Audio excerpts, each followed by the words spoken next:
हैं from religious this prayer. So our Nagesh Jaji will be making prayer. So Nagesh Okay, Jaji, sir. pray. Okay. Oh.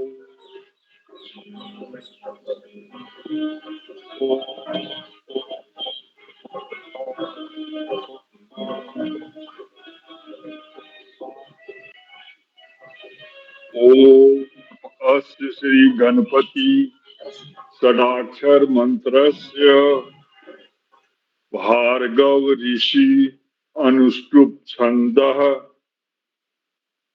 Vighnesh देवता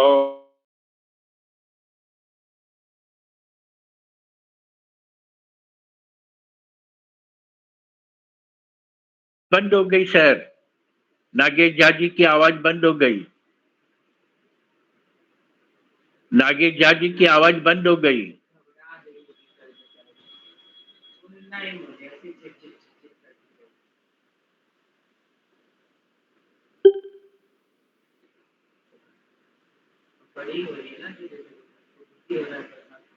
अवतारम संसार सारम भुजगेन्द्रहारम सदा वसंतम हृदयारविंदे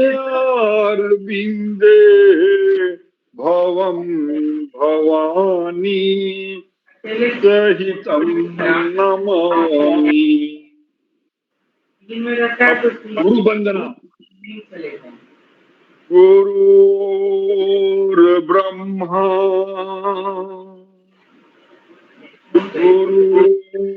गुरुर्विष्णु गुरुर्देव महेश्वरा गुरु साक्षात् परम ब्रह्म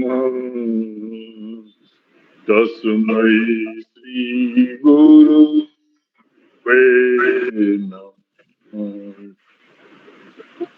अखंड मंडलाकारं व्याप्तं येन चराचरं तत्पदं दर्शितं येन तस्मै श्री गुरुवे नमः। अज्ञानतिमिरान्धस्य ज्ञानाञ्जनशलाकया चक्षुरुन्मीलितं येन तस्मै श्री गुरुवे नमः। दुर्गा स्तुति। जयंती मंगला काली भद्रकाली कपालिनी दुर्गा क्षमा शिवा धात्री स्वाहा स्वधा नमोस्तुते। Thank you sir. बहुत अच्छा, बहुत अच्छा। और हम विनय शुक्ला जी का भी स्वागत करते हैं और अनिल कुमार जी भी आए हैं। अनिल कुमार जी आप बहुत दिन बाद आए। प्रणाम, सब लोगों को प्रणाम, सब लोगों को प्रणाम। लेकिन आप हमेशा आया करिए सर, आप बहुत गैप दे देते हैं। Another scholar Anil Kumar Prasad from Patna has joined. So let us start. So our one new guest Ranga Rao ji from Thane, Mumbai has joined also. Welcome him also. और मैं प्रसाद साहब से रिक्वेस्ट करूंगा कि अपने दोनों एम्बेसडर विद्वानों का स्वागत करें और स्वागत करके उन्हें बाइज्जत हमें माने प्रोग्राम शुरू करने का आमंत्रण दें, क्योंकि हमारे बुजुर्ग में सबसे सीनियर और सबसे पूजनीय प्रसाद साहब हैं। तो प्रसाद साहब शुरू करें प्लीज। प्रसाद साहब आपको बहुत दिन से मिस कर रहे थे। आपका ये बंद है, माइक म्यूट है। खोल दिया। हाँ। तो आज के वक्ता श्री राम मोहन जी, इनका स्वागत है और दिलीप जी भी आज आ गए हैं। तो बहुत दिनों के बाद हम लोगों ने इस संस्था के कार्यों को शुरू किया था इन दोनों की वजह से, और बहुत आकर्षित हुए सब लोग। हमेशा इनको चाहते हैं कि आए हम लोगों के बीच। और उस समय कुछ ऐसी परिस्थिति भी थी, वैश्विक परिस्थिति, कि हम लोग चाहना जान जाए, जिज्ञासा हम लोग की तीव्र होती थी कि क्या होगा क्या नहीं होगा, और इन लोगों को ज्ञान था तो सुन करके बहुत अच्छा लगता था। तो इन्हीं शब्दों के साथ मैं फिर इनका स्वागत करता हूँ और आमंत्रित करता हूँ जय विहार राम मोहन जी को और दिलीप सिन्हा जी को। पहले पहले वक्ता है राम मोहन जी, तो आप शुरू करें, कृपा होगी जी। राम मोहन साहब से मेरी वार्ता हुई थी, इसलिए हम लोगों ने शुरू किया था कि बिहार के बारे में, means what is the present position of Bihar and what will be the future position of Bihar, that should be discussed. But like in addition to that, I've added UP and Bengal also.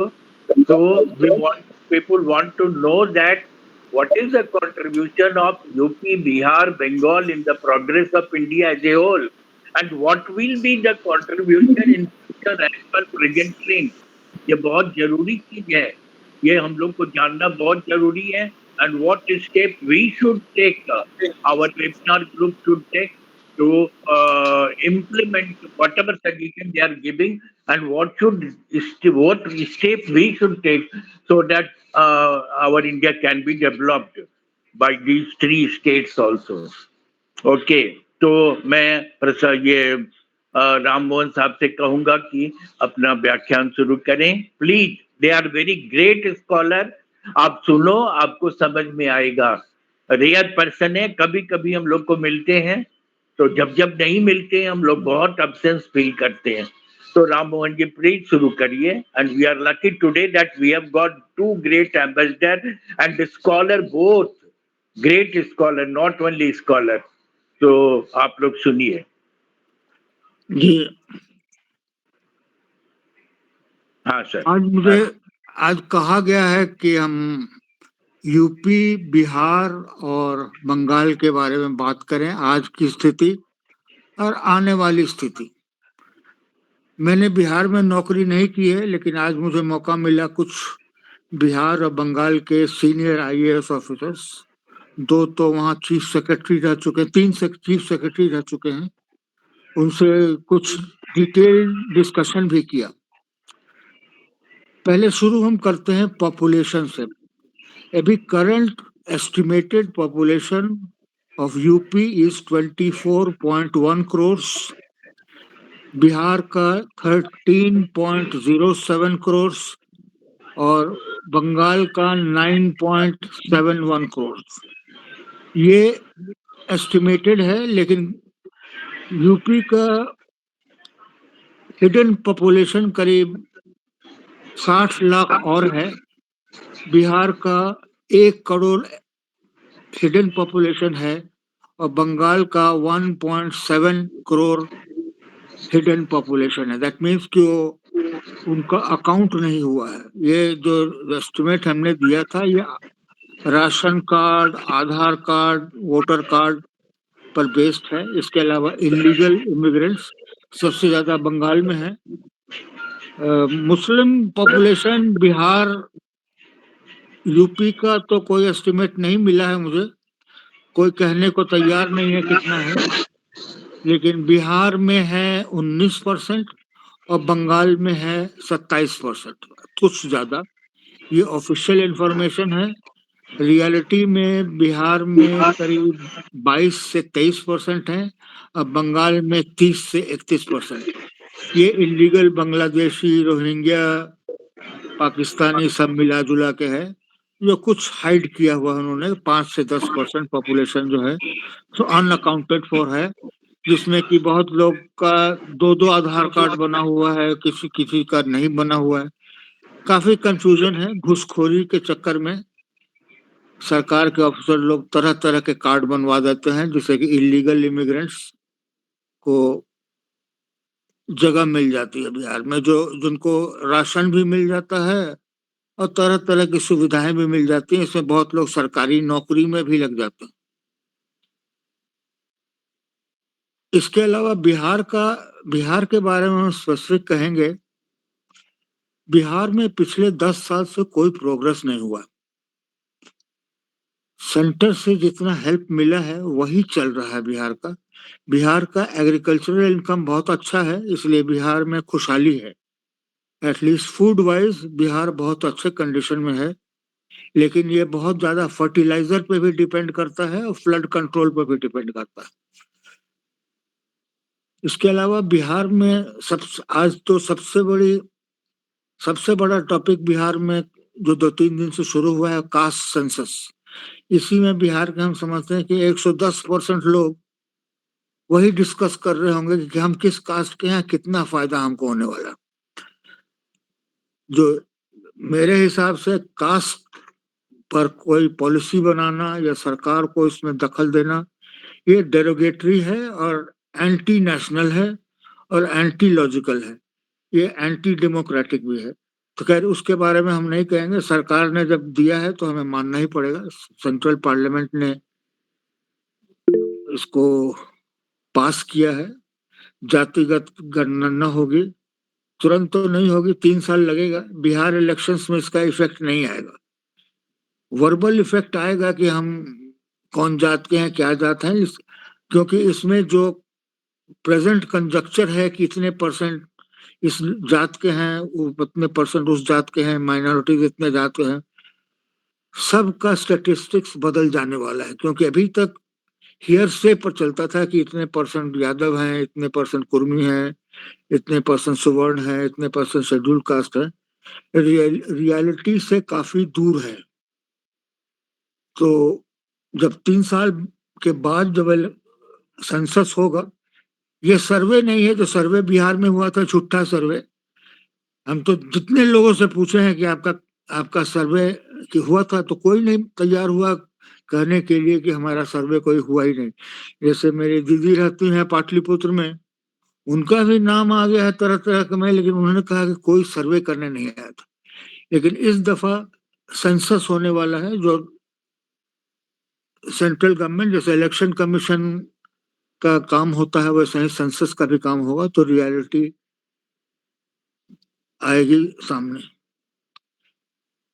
Progress growth में बंगाल का progress करीब 6% है, बिहार का 7% है और UP का 11%। That is annual growth in different commodities and manufacture. इसमें UP थोड़ा अच्छा कर रहा है, तो यूपी पहले बहुत खराब था, यूपी बिहार से भी नीचे था, लेकिन अब यूपी बढ़ गया है।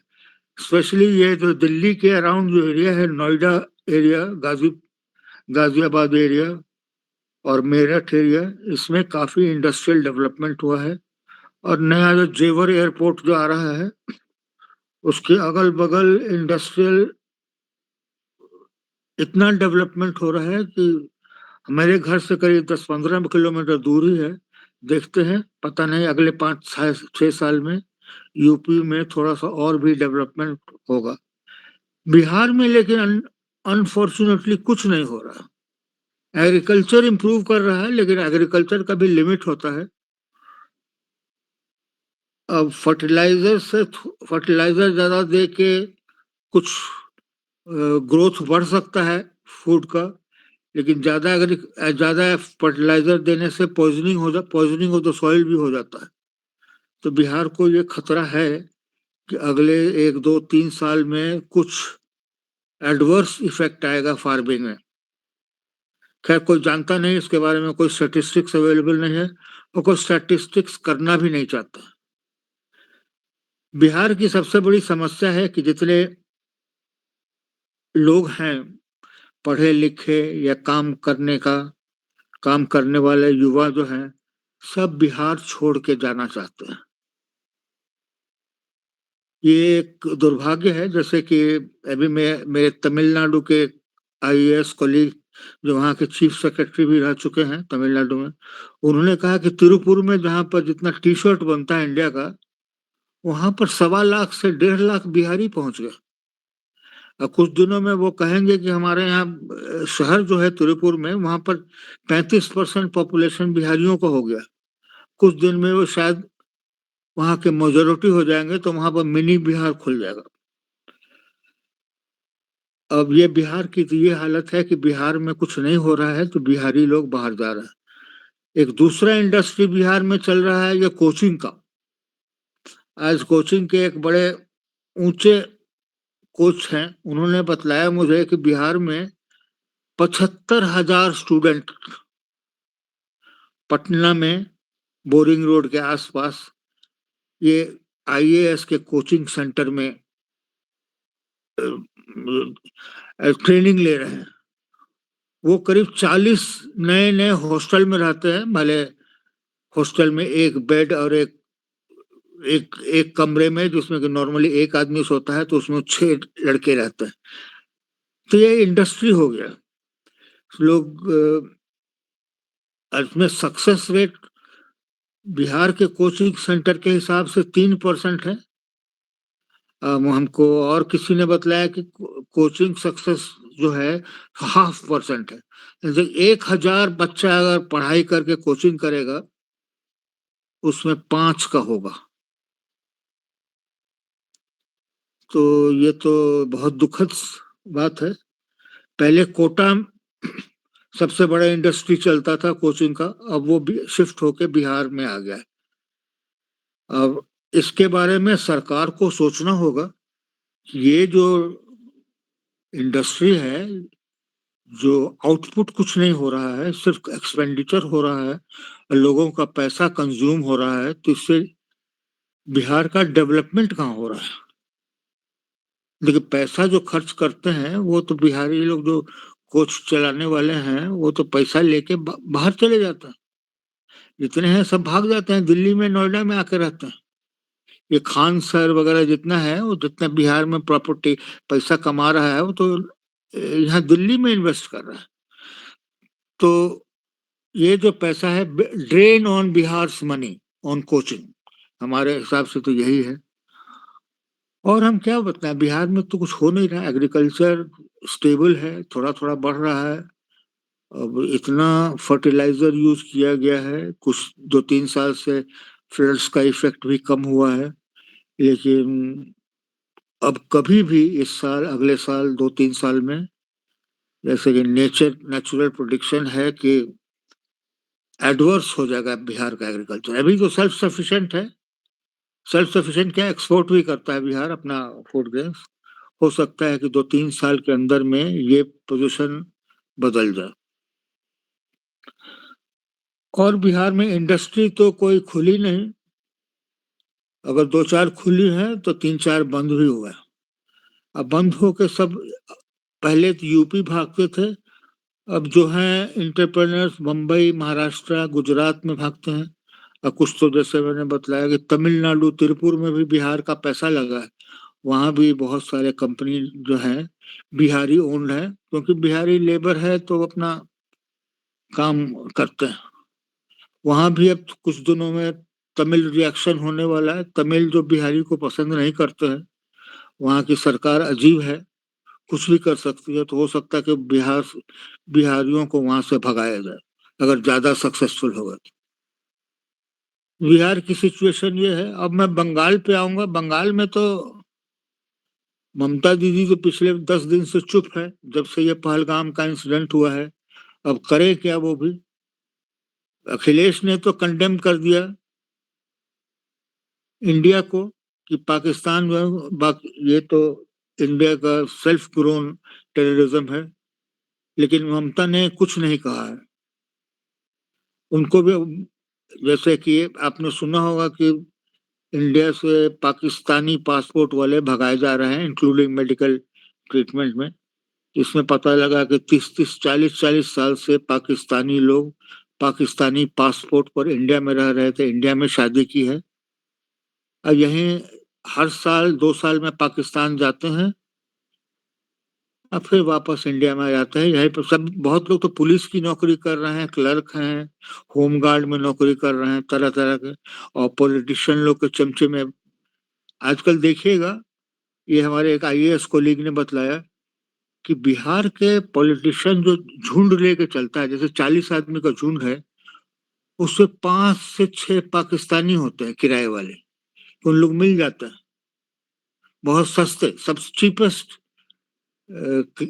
चीपेस्ट क्राउड जो होता है वो पाकिस्तानी जो होते हैं, जिनका कोई कागज पत्र नहीं है इंडिया में, भले ही उनके पास आधार कार्ड हो या कुछ भी हो, लेकिन उसके साथ साथ पाकिस्तानी पासपोर्ट भी है। तो बंगाल में ये अभी तक शुरू नहीं किया गया है, थोड़ा बहुत एक्शन हुआ है।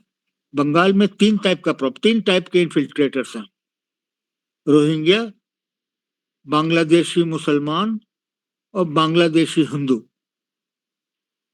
बांग्लादेशी हिंदू तो धीरे धीरे अपना आधार कार्ड लेके, अपना जमीन खरीद के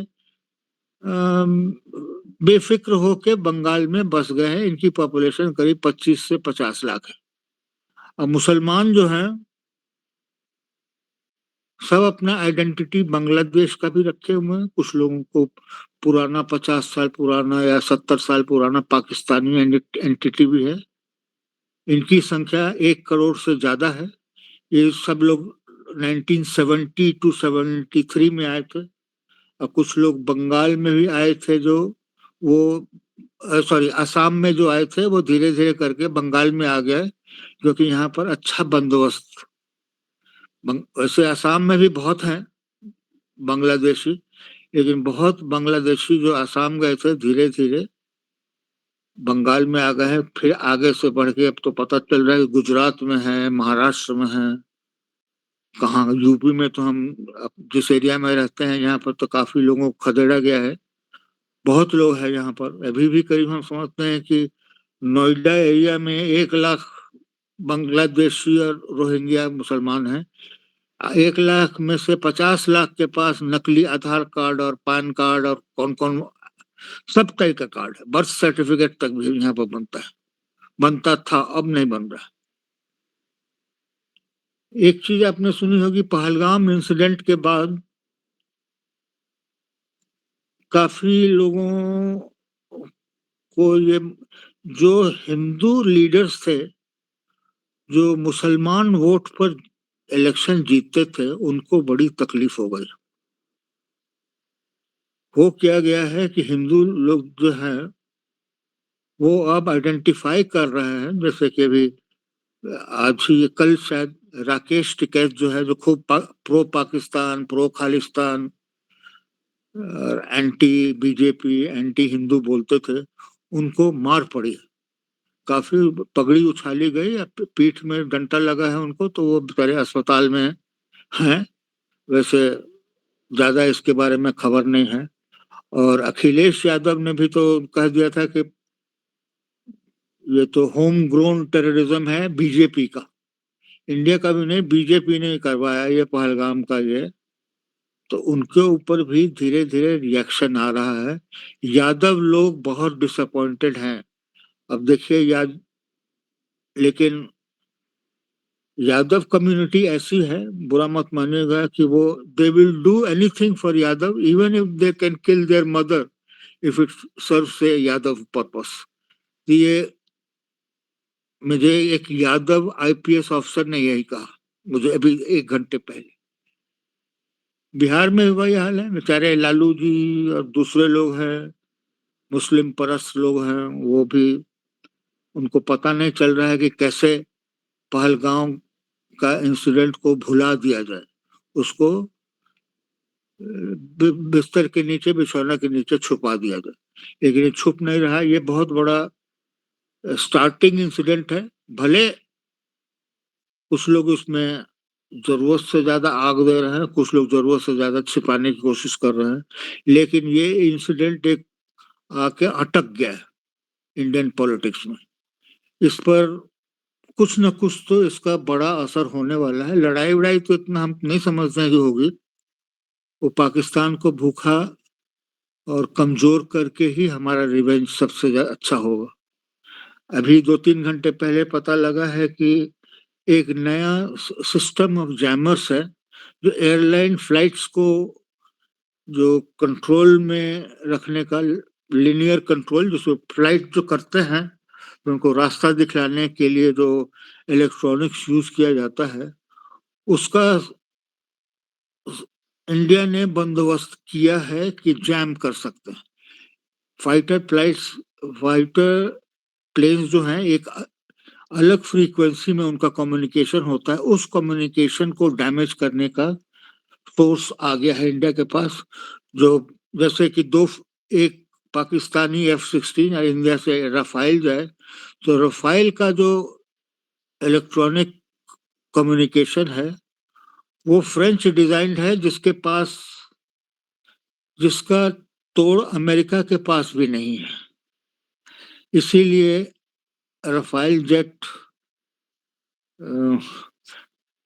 जैमर से सेफ है, कम से कम उसकी जैमिंग से फ्रेंच गवर्नमेंट कर सकती। लेकिन F-16 का जो जैमिंग है वो अमेरिका कर सकता है या इजराइल कर सकता है। इजराइल के कुछ सैनिक आए थे, 2-3 प्लेन भी आए हैं, श्रीनगर में लैंड किया उन्होंने। क्या लेके आए थे पता नहीं। हमारे फ्रेंड्स लोग से कंजक्चर यही है कि उन्होंने जैमिंग डिवाइस लाया है कि जैसे F-16 उड़ेगा करीब 25,000 फीट के ऊपर जब अगर जाएगा तो उसको डायरेक्शन जो है वो जैम हो जाएगा, वो पता नहीं चलेगा कि उसको कहाँ है, वो मैप नहीं देख सकेगा, उसकी जितनी टेलीकम्युनिकेशन है वो बंद हो जाएगी। खैर ये उड़ता हुआ न्यूज है, पता नहीं सच है कि नहीं, लेकिन कुछ तो है इसमें। वैसे तो टॉपिक मेरा बिहार बंगाल यूपी का था, लेकिन हम न्यूक्लियर वॉर के बारे में कहना चाहता हूँ। पाकिस्तान पिछले 8 दिन से कह रहा है कि हमारे पास न्यूक्लियर पावर है कि अगर हमारा पानी रोका जाएगा तो हम टैक्टिकल न्यूक्लियर बम चलाएंगे और ये कर देंगे वो कर देंगे, हिंदुस्तान के किसी भी शहर पर हमारा बम जा सकता है। लेकिन ये जो बम चलाने का जो है, इंडिया के पास S-400 है जो कम से कम इसको रोक सकता है। 100% तो कुछ नहीं हो सकता, लेकिन रोक सकता है। लेकिन पाकिस्तान के पास लॉन्ग डिस्टेंस न्यूक्लियर वेपन है कि नहीं, आज तक कोई नहीं कंफर्म कर पाया है, पेंटागन भी कंफर्म नहीं कर पाती। टैक्टिकल न्यूक्लियर मिशंस हैं जो 4 स्क्वायर किलोमीटर को टारगेट करती हैं, वो भी अपने ही टेरिटरी में। टैक्टिकल वेपन सिर्फ 20 किलोमीटर तक भेजा जा सकता है, इसलिए भेजने के लिए उनको पाकिस्तान बॉर्डर से भेजना पड़ेगा या फिर पाकिस्तान के अंदर से भेजना पड़ेगा। वो तो कहते हैं कि इंडिया अगर कैप्चर करने लगेगा तो हम न्यूक्लियर वेपन चलाएंगे अपनी टेरिटरी पर। तो ये न्यूज है। इंडिया की कोई इच्छा नहीं है न्यूक्लियर स्ट्राइक करने की, ना पाकिस्तान की हिम्मत है, क्योंकि उनको पता है कि उनका न्यूक्लियर वेपन उड़ेगा ही नहीं। अमेरिका और इंडिया मिलके कितने भी चाइना मदद कर ले, नहीं उड़ सकता। सबसे इम्पोर्टेंट जो है पॉलिटिक्स में, ये वेस्ट बंगाल का पॉलिटिक्स है, बांग्लादेश का पॉलिटिक्स है। बांग्लादेश ने तो वहाँ के यूनुस मियां के एक एडवाइजर हैं, उन्होंने कहा कि इंडिया पाकिस्तान में लड़ाई होगी, इंडिया पाकिस्तान बिजी होंगे, तो उस टाइम में हम लोग 7 ईस्टर्न स्टेट्स को, इंडिया के ईस्टर्न प्रोविंसेस को, 7 सिस्टर्स को कैप्चर कर लेंगे चाइना की मदद से। उन्होंने कह दिया है,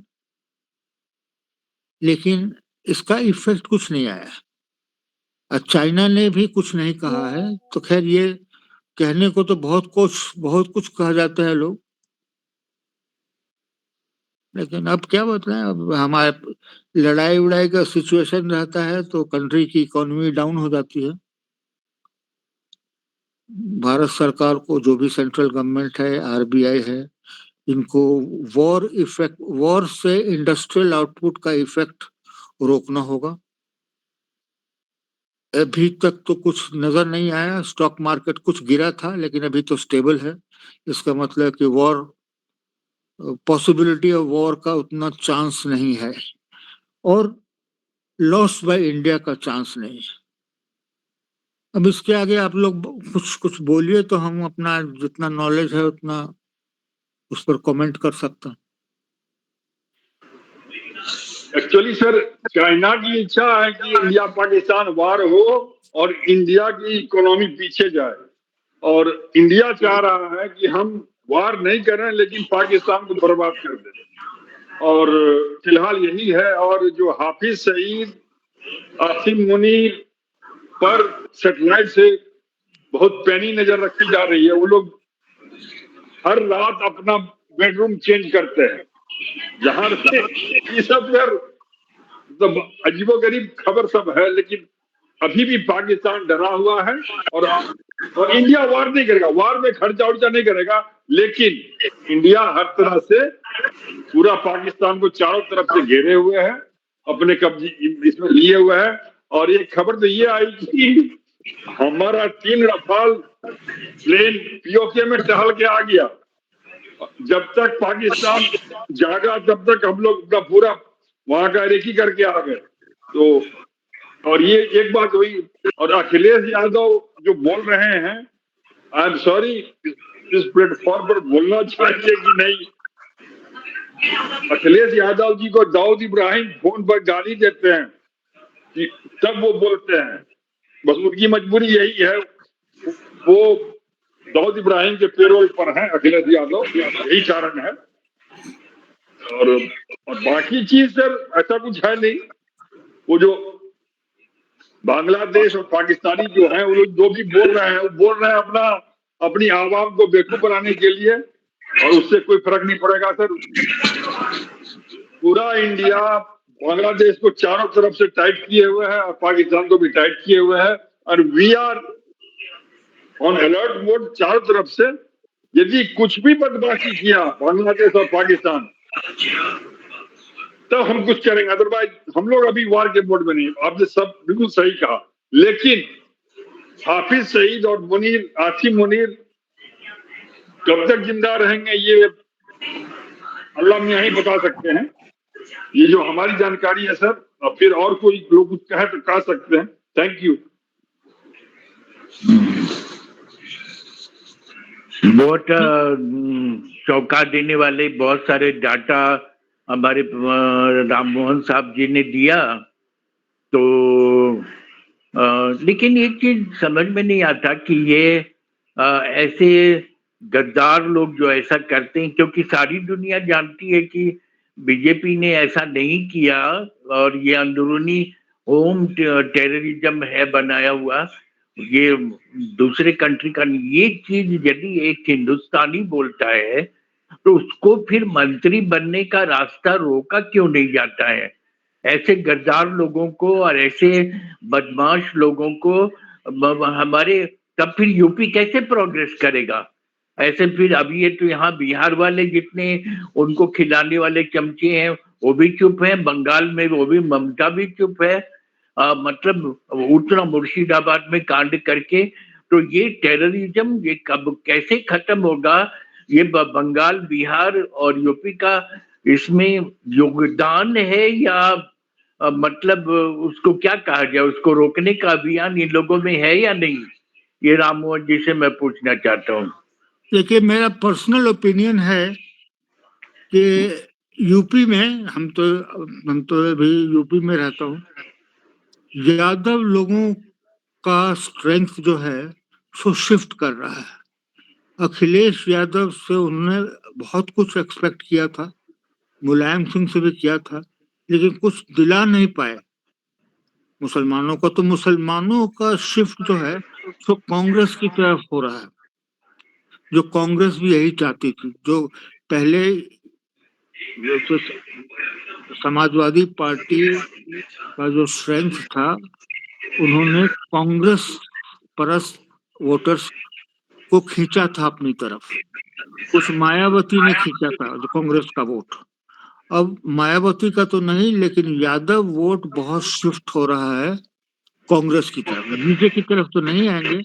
ये एक तरह से अच्छा है कि ये जो अभी यादव लीडरशिप है, उनके स्ट्रेंथ में काफी डेंट लगा है। और दूसरे जो थे ये किसान भाई लोग जो थे वो काफी समाजवादी पार्टी को सपोर्ट करते थे। महेंद्र सिंह टिकैत और उनके दोनों बेटों के टाइम से वो भी अब समाजवादी पार्टी से छिटक रहा। अब आगे इसका ये सब एंटी बीजेपी पार्टी है, एक दूसरे में शिफ्ट हो रहा है, जो मुस्लिम वोट्स है या यादव वोट्स है या कुछ जाट वोट्स है। आगे क्या होगा भगवान जाने। गद्दार लोग तो इंडिया में भरे पड़े हैं। और लेकिन ये जब नेशनल सिक्योरिटी की बात आती है तो ये विपक्ष और ये बदमाश लोग मतलब बेशर्मी से और एडवर्स कमेंट करते हैं। इन सबको मैं अभी आज कोई राहुल गांधी का भी एक तो वीडियो मैंने देखा, उसमें वो बोल रहे थे कि पाकिस्तान के अगेंस्ट में और आतंकवादियों के अगेंस्ट में स्ट्रिक्ट कदम उठाना चाहिए। ये हमने सुना, लेकिन वो भी मतलब मान लीजिए बीजेपी से चिढ़ है और उससे चिढ़ है, लेकिन जब देश की सुरक्षा की बात होती है तो भी ये बदमाश लोग आपस में क्यों नहीं मिलते हैं।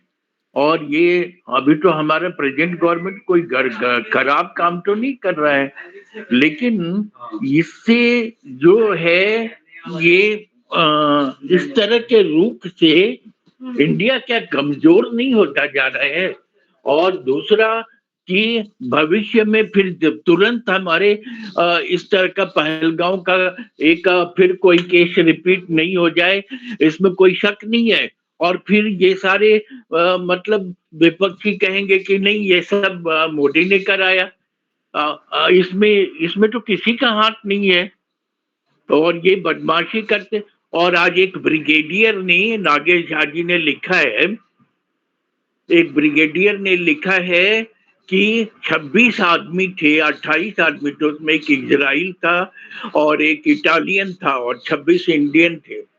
तो मान लीजिए कि ये सारे लोग एकदम फटाक से उस 4-5 आदमी पे कूद जाते तो एक या दो जान जाती, राइफल छीन लेते और उसके बाद फिर ये लोग इतना कमजोर होके, निरीह होके अपने को सरेंडर कैसे कर देते हैं, पैंट भी खोल देता है और उसके बाद बात जैसे मालूम हो गया कि खतरा है तो ऐसे भी मरना है भाई, वैसे भी मरेंगे, तो शायद इतना डेथ नहीं होता।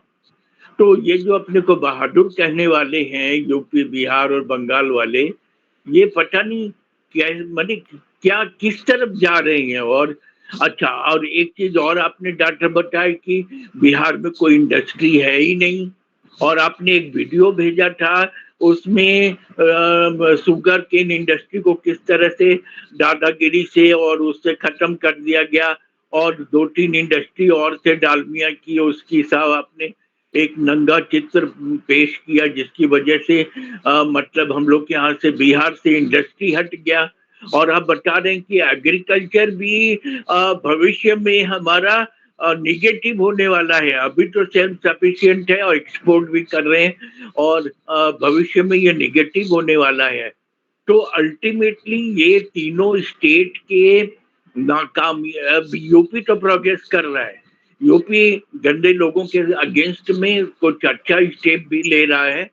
तो क्या मतलब ये बंगाल और बिहार जो नेस्टी काम कर रहे हैं उससे क्या अभी तो ये लोग पता नहीं चुप हैं क्या, इतना बुद्धि इन लोगों में कहाँ से आ गया है कि चुप है। ये अखिलेश क्या जाने कहाँ से क्या ऐसा जहरबाद छोड़ रहा है मुसलमानों की तरह। तो प्रश्न है कि ये मतलब फिर हमारे देश का मतलब अगला भविष्य क्या होगा और फिर कितने इस तरह से इनोसेंट आदमी मारे जाएंगे और हम चुपचाप बर्दाश्त करते जाएंगे। दिलीप जी आपका क्या कहना है? दिलीप जी, बहुत सीरियस बात है। दिलीप सिन्हा साहब, दिलीप सिन्हा साहब, दिलीप सिन्हा साहब हैं या नहीं? नहीं तो, सर हाँ हाँ हाँ दिलीप सर, या राममोहन जी आप ही बोलिए।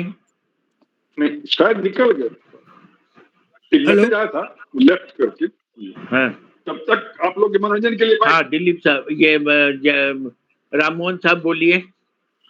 अच्छा, हाँ, देखिए बहुत बहुत चिंता पॉलिटिक्स लग। जो है हाँ, अन अन इस गेम ऑफ, आदमी जो है पावर के लिए कुछ भी कर सकता है, हम्म,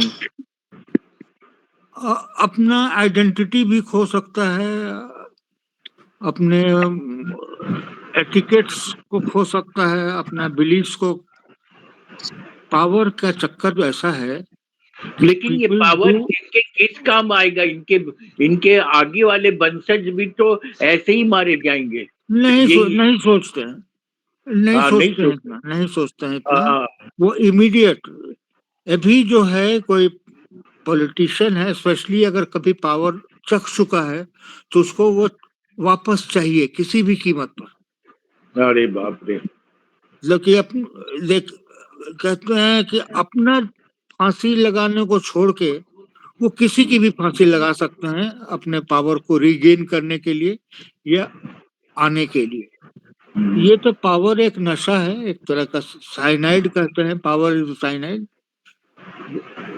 सूंघने में बहुत अच्छा लगता है लेकिन खाने में जहर होता है। तो क्या कहा जाए। तो हमारे एक दोस्त हैं जो हम, एक नई बात मैंने भी बात की, उन्होंने कहा कि ये जो यूपी में है, जो कांग्रेस अपना पूरा तिकड़म लगा रही है, अपने सेल्स को एक्टिवेट कर रही है, कितने वोट समाजवादी या दूसरे के पास गई थी उसको वापस कैप्चर किया जाए, क्योंकि ओरिजिनल ये कांग्रेस के वोट थे।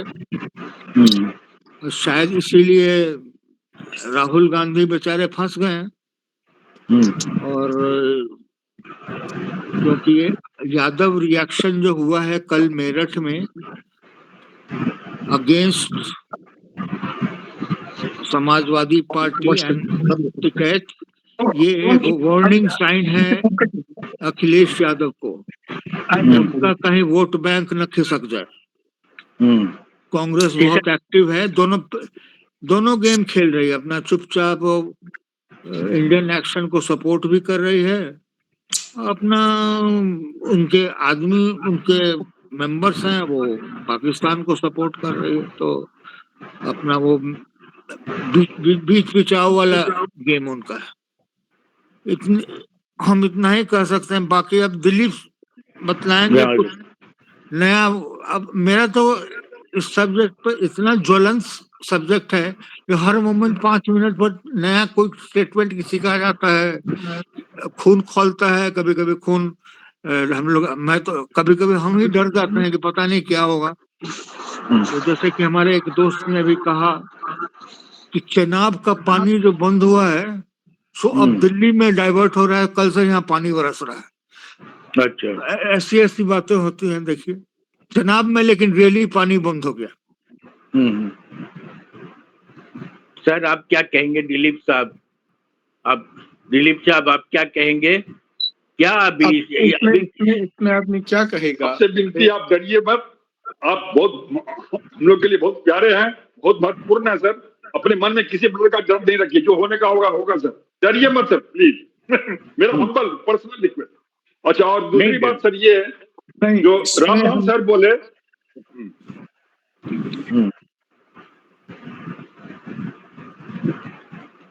हाँ दिलीप साहब अब इसमें आदमी क्या बोलेगा? अरे बिहार के प्रगति में अड़चन में सबसे बड़ी बात थी जातिवाद, और वही जातिवाद का कीड़ा जो है वो पूरे देश में फैल गया है। अब पहले तो बिहार में सेंसस किया गया, पता नहीं जो भी सेंसस था किया गया, अब उसके बाद अब पूरे देश में सेंसस हो रहा है। अब इससे जो हमारे देश के दुश्मन है वो बहुत खुश होंगे, बहुत खुश होंगे, क्योंकि जाति के नाम पर बांटा जाए देश को, उससे अच्छा और क्या हो सकता है पाकिस्तान के लिए, बांग्लादेश के लिए। तो लेकिन हमारे नेता लोग जो हैं वो लोग, उनके दिमाग में यही सब घूमता रहता है, उनको चाहिए वोट। अब किसी बहाने वोट मिले, या तो फ्रीबीज देकर वोट मिले, या फिर जाति के नाम पर, धर्म के नाम पर वोट मिले। और इसका क्या फायदा होगा हम देख ही चुके हैं। लालू जी ने बात की थी सम्मान की कि जाति पिछड़े जाति को सम्मान दिलवाएंगे वो। नतीजा ये हुआ है कि बिहार से जो शिक्षा सिस्टम बिल्कुल खत्म हो गया है, यूपी में बिल्कुल खत्म हो गया। अभी आपको हम बताते हैं कि हमारे घर में हमें जरूरत पड़ी एक अटेंडेंट की, तो हमने एक कंपनी को कांटेक्ट किया केयर 24 कि हमें एक अटेंडेंट दो 24 आवर्स के लिए। तो एक लड़की आई, 21-22 साल की लड़की थी, इलाहाबाद की रहने वाली। वो आई हमारे घर में, कुछ दिन काम की, फिर जब वो जाने लगी तो हम लिफ्ट में गए तो हमने देखा कि वो लिफ्ट नहीं ले रही थी। वो सीढ़ी से ऊपर 5 मंजिल चढ़ के आई थी हमारे घर में, और जब जाने लगी हम उसको लेके गए बाहर, तो बोली कि हम बोले लिफ्ट में कौन सा बटन दबाओगी तुम, तो उसको नहीं मालूम कौन सा बटन दबाते हैं। वो लिफ्ट में शायद कहीं बैठी भी नहीं थी पहले, और उसको आइडिया था क्या करना है। और इस तरह के लोग बहुत हैं इस देश में, जिनको अपने नेताओं ने लेकर के एकदम नष्ट कर दिया है कि तुम कुछ मत सीखो, तुमको नौकरी मिलेगी आरक्षण से, तुमको पढ़ने की जरूरत नहीं है, और जाति के नाम पर जाके सर्टिफिकेट ले आओ कहीं से। और अभी जो इंडिया का जो पॉपुलेशन है वो अनएम्प्लॉयबल है। बिहार के लोग जो दिल्ली आ रहे हैं उनको जॉब केवल एक मिलता है, वो है सिक्योरिटी गार्ड का, जहाँ गेट खोलते हैं गेट बंद करते हैं। और दूसरा जॉब मिलता है वो डिलीवरी बॉय जो है, जो मोपेड चलाता है, उसका जॉब मिलता है। ड्राइवर का जॉब भी नहीं मिलता, क्योंकि ड्राइवर ड्राइविंग करने के लिए आपको रोड साइन पढ़ना पड़ता है, आपको ट्रैफिक मालूम आइडिया होना चाहिए। तो ये परिस्थिति कर दी है लेकर के नीतीश और लालू ने मिलकर के बिहार की। तो इसका आप क्या कर सकते हैं? पूरे बंगाल का भी ममता ने कर दिया है लेकर के, पढ़ाई लिखाई बंद कर दो। तो जहाँ बाकी देश के लोग, बाकी दुनिया के लोग आगे बढ़ रहे हैं पढ़ाई में, अब हम लोगों को, जैसा राममोहन जी ने कहा कि हमें इजराइल की मदद मांगनी पड़ रही है कि हम पाकिस्तान से कैसे लड़ें। अब इजराइल जो देश है वो शायद पाटलिपुत्र कॉलोनी चाहे पटना से के किसी मोहल्ले के बराबर का देश है, साइज का देश है, उसकी हम मदद ले रहे हैं पाकिस्तान से लड़ने के लिए। तो चाहे मालूम है कि पाकिस्तान के पास ऐसी टेक्नोलॉजी है जिसको कि हम आसानी से उसका मुकाबला नहीं कर सकते हैं। और अगर हम लड़ाई करते हैं पाकिस्तान से तो आपको मालूम होना चाहिए कि 10 दिन के अंदर हमारा पेट्रोल खत्म हो जाएगा, ना हवाई जहाज उड़ेगा, ना गाड़ी चलेगी किसी की। हमारे पास स्टोरेज कुछ नहीं है इसका, और टेक्नोलॉजी तो वहां पर जीरो है। हम अभी 36 रफाल जहाज खरीद रहे हैं। 70-80 साल से हम लोग हवाई जहाज नहीं बना पाए हैं। चीन बना के आगे निकल गया हवाई जहाज, वो एक्सपोर्ट कर रहा है, हम लोग बना नहीं सकते हैं क्योंकि हम लोग पढ़ाई लिखाई नहीं करते हैं। पढ़ाई लिखने क्या जो सबको सरकारी नौकरी चाहिए, और सरकारी नौकरी का ये हाल है कि अभी जो टॉप की है लड़की, वो 5th अटेम्प्ट में टॉप की है। यानी देश का एक बहुत बड़ा हिस्सा जो है यंगस्टर्स का, वो 7-8 साल अपने लाइफ का जो सबसे प्रोडक्टिव एज है वो लगा देता है खाली इम्तहान देने में, वो भी IAS का। और जैसा राममोहन जी ने कहा कि उसमें 0.5% निकलता है, बाकी लोग पता नहीं क्या करते हैं। तो ऐसे में, और इसका सबसे बड़ा कारण बिहार, यूपी और बंगाल है। बिहार में तो खैर उद्योग है भी नहीं, और जो उद्योग आया सबसे बड़ा हुआ था बिहार में जब नीतीश कुमार पहले आए थे 2005 में, तो उन्होंने इनवाइट किया था इंडस्ट्रियलिस्ट को। तो 2 इंडस्ट्रियलिस्ट आए थे बिहार में, दोनों बियर कंपनी वाले थे, और दोनों ने बियर कंपनी की दुकान लगाई, फैक्ट्री लगाई वहां पर। उसके बाद नीतीश ने वहां पर प्रोहिबिशन लगा दिया, तो वो कंपनी बंद गई। तो जो गवर्नमेंट है उसकी पॉलिसीज एंटी इन्वेस्टमेंट है। इंडिया गवर्नमेंट की भी पॉलिसी एंटी इन्वेस्टमेंट है, बिहार की तो बिल्कुल ही एंटी इन्वेस्टमेंट है। आपको मालूम है कि इंडिया में फॉरेन इन्वेस्टमेंट आता है $70 बिलियन का, और आउटवर्ड इन्वेस्टमेंट जाता है $38 बिलियन का। यानी हमारे लोग अपना पैसा लेके बाहर भाग रहे हैं क्योंकि यहाँ लगाने में उनको तकलीफ है। अभी लोग जो दुबई भाग रहे हैं, मेनली दुबई भाग रहे हैं, बल्कि अभी आप IPL देख रहे होंगे। IPL में एडवर्टाइजमेंट आ रहा है एक कंपनी का, क्या नाम है उसका, डेन्यूब कंपनी। डेन्यूब कंपनी बोलती है अब आसान हो गया है दुबई में मकान खरीदना, और उसमें तो डेन्यूब कंपनी जो है वो IPL में एडवर्टाइजमेंट कर रही है कि हम लोग दुबई में कैसे फ्लैट खरीद सकते हैं। ये इंडिया में एडवर्टाइजमेंट हो रहा है। तो आप सोच सकते हैं कि इंडिया से कितने लोगों का पैसा बाहर जा रहा है अभी, क्योंकि कई कारणों से, हमारी ब्यूरोक्रेसी के कारण से, हमारे जो लॉज है उसके कारण से, और अब तो एक और हो गया है कि अगर लड़ाई होगी पाकिस्तान से तो और लोग भाग जाएंगे यहाँ छोड़कर। तो इकोनॉमिक आउटलुक बहुत ही खराब है अभी। एक ही हो सकता है कि अगर अमेरिका के साथ हमारी ट्रेड एग्रीमेंट हो जाए तो शायद कुछ इन्वेस्टमेंट इंडिया में आना शुरू हो, लेकिन देखिए वो हो पाता है कि नहीं, क्योंकि हमारे दो प्रमुख मार्केट हैं, एक अमेरिका और एक यूरोप। यही दो हैं जो हमारे यहाँ से सामान खरीदते हैं। हमारा एक्सपोर्ट जो है अमेरिका में $120 बिलियन का है, गुड्स और सर्विसेज मिला करके, और यूरोप में करीब आई थिंक $40-50 बिलियन का होगा।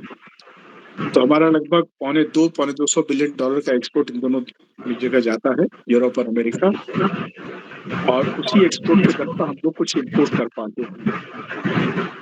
तो ये अभी अगर हम लोग कर लें एग्रीमेंट तो हमारे साथ इन्वेस्टमेंट बढ़ेगा, तो हम कुछ एक्सपोर्ट कर पाएंगे।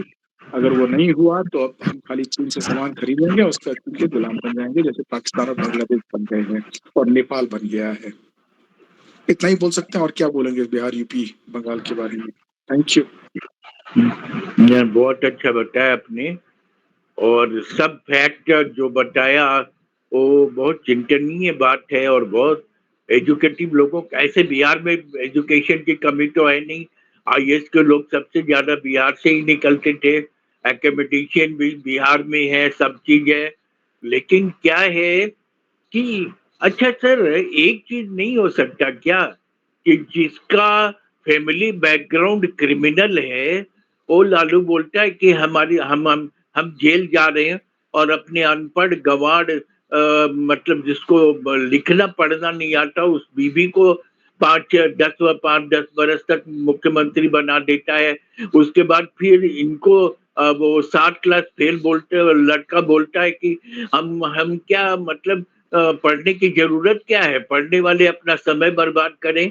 7 क्लास 9 क्लास फेल करके भी हम लोग मुख्य डिप्टी सीएम बन गए, और सीएम बनने का भी सपना देख रहा है।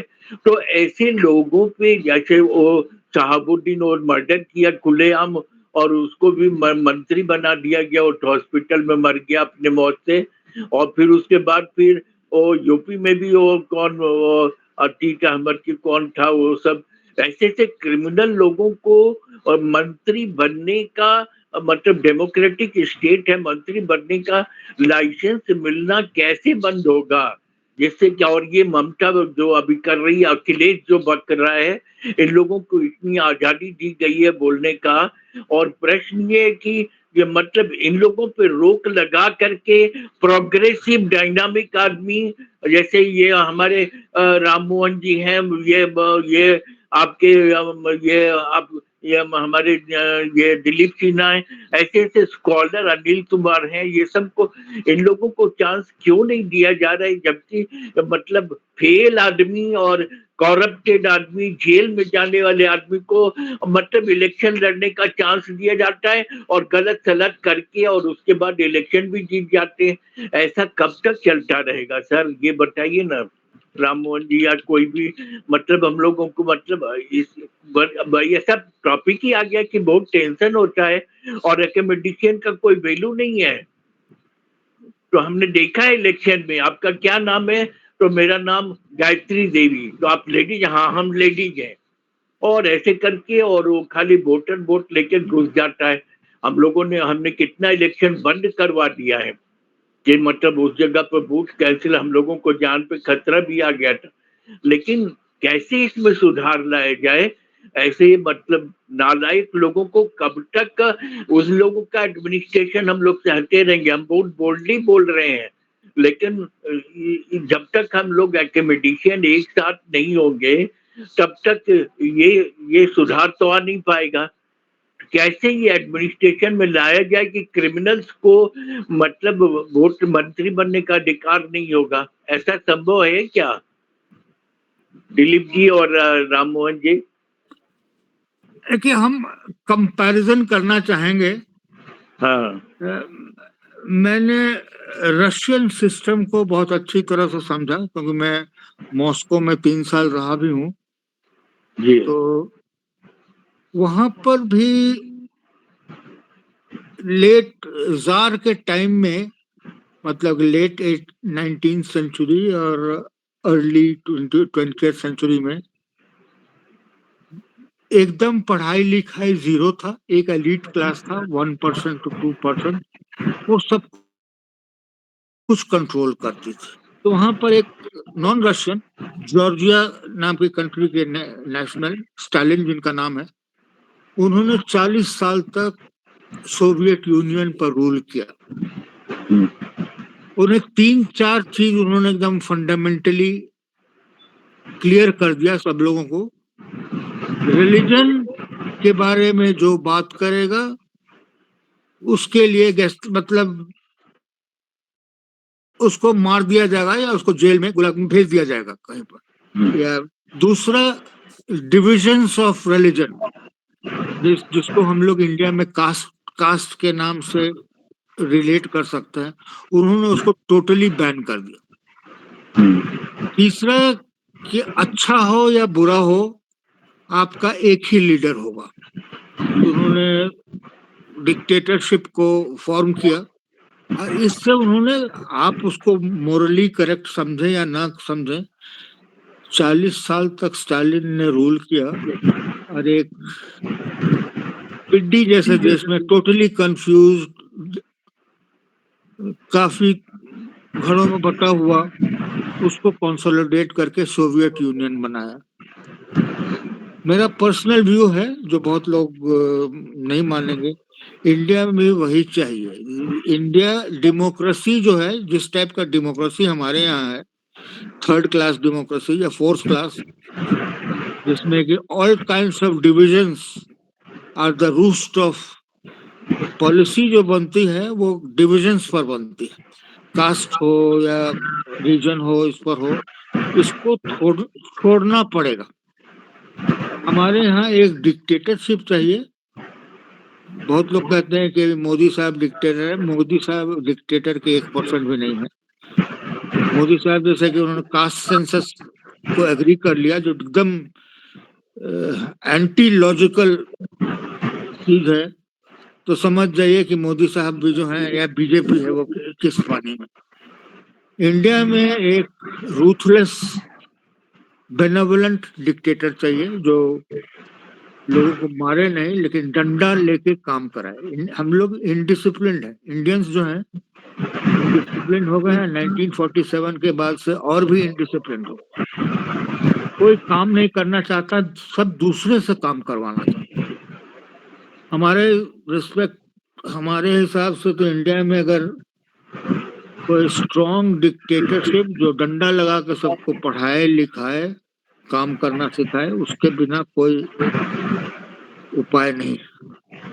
ये बहुत रेडिकल चीज हम कह रहे हैं, लेकिन मेरा पर्सनल व्यू यही है। बिल्कुल अच्छा, बिल्कुल यही सॉल्यूशन भी है। और Ranga ji, you want to say something? Ranga ji from Mumbai, Ranga ji, you want to ask something? Ranga Rao ji, what is your reaction about this topic and the discussion? All of the speakers, namaskar. Thank you very much. You have given a very good insights. You want to add economy, growth. Hello? You Am I want audible? yeah, you're audible. You want to add something in this? You want to add your comments also? No, I just want to. Yeah. Yes. Please.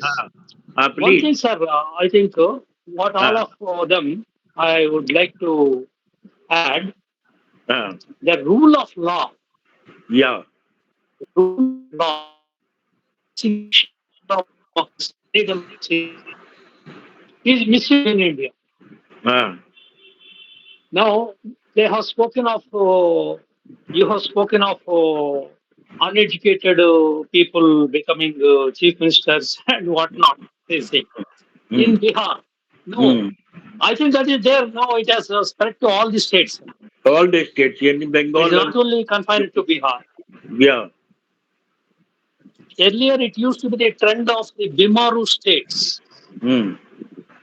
But now, when it comes to absence of rule of law, Mm-hmm. absence of education, absence of awareness, Mm. if you take these factors into consideration, almost all the states are now Bimaru states in India. Mm. Mm-hmm.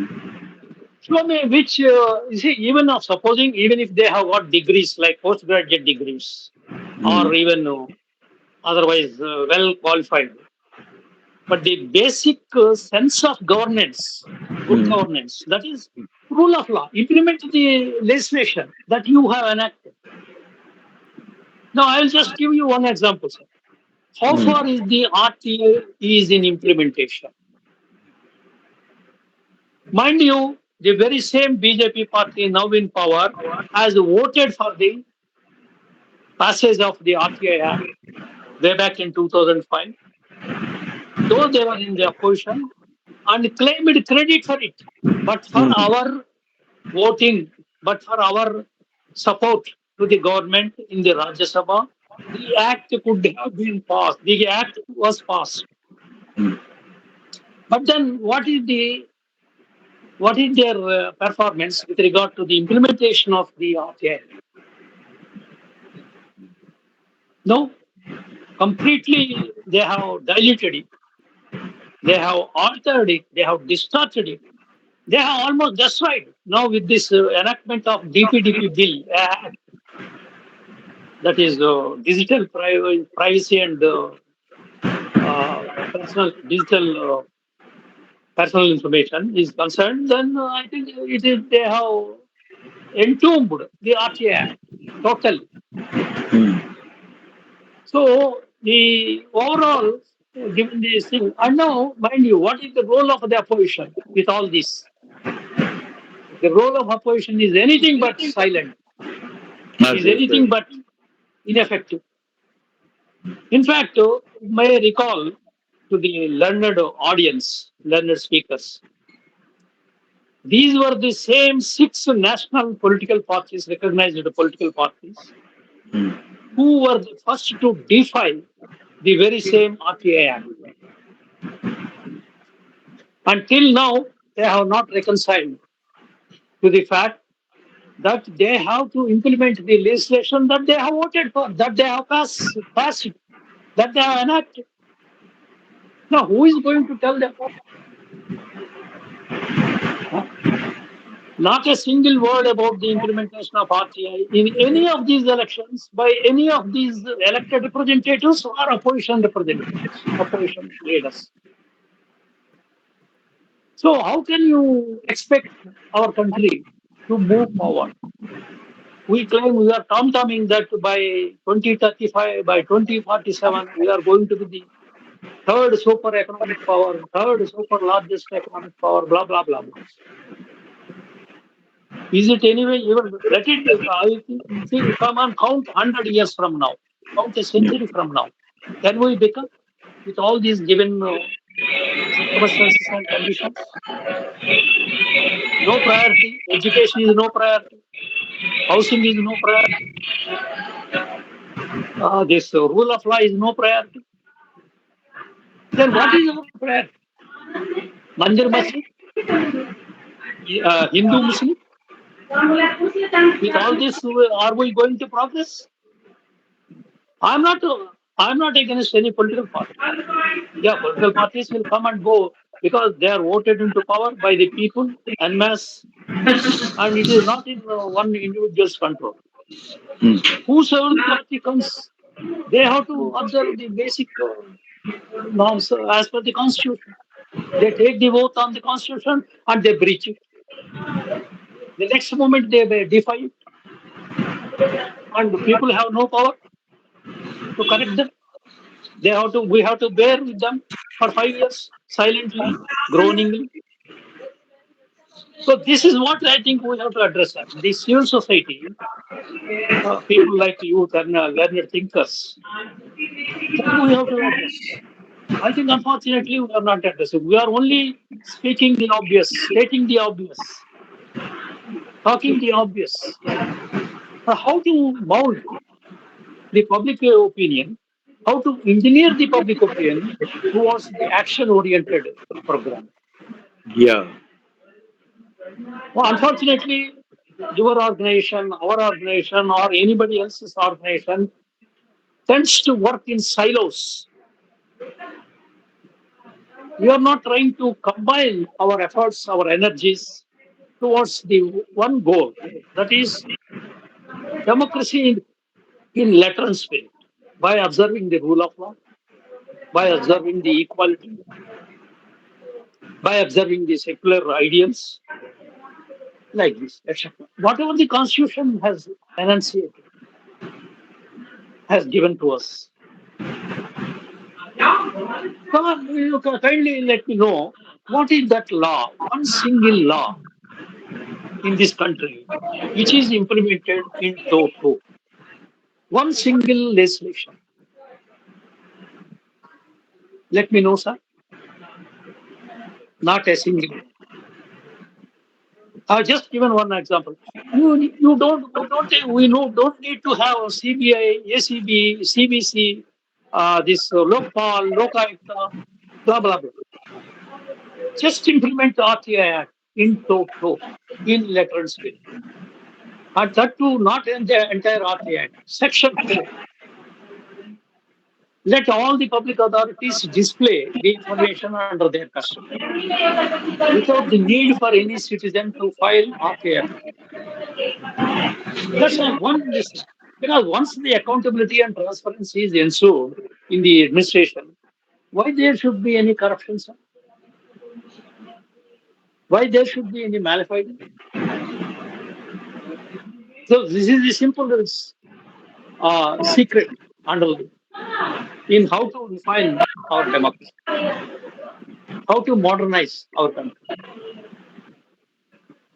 You see that when there is no need, when there is no corruption at all, anywhere in any public administration, why need for any watchdog like CBI, ACB, Lokpal, Lokayukta, already one after another, one after another. And in any case, what is the conviction rate? Now, another thing I am telling you, PCA, Prevention of Corruption Act. Is it really prevention of corruption act? Is it really preventive or promotive? Does it promote the corruption or prevent the corruption? If it is as it is named, Prevention of Corruption Act, then there should not have been any corruption by now.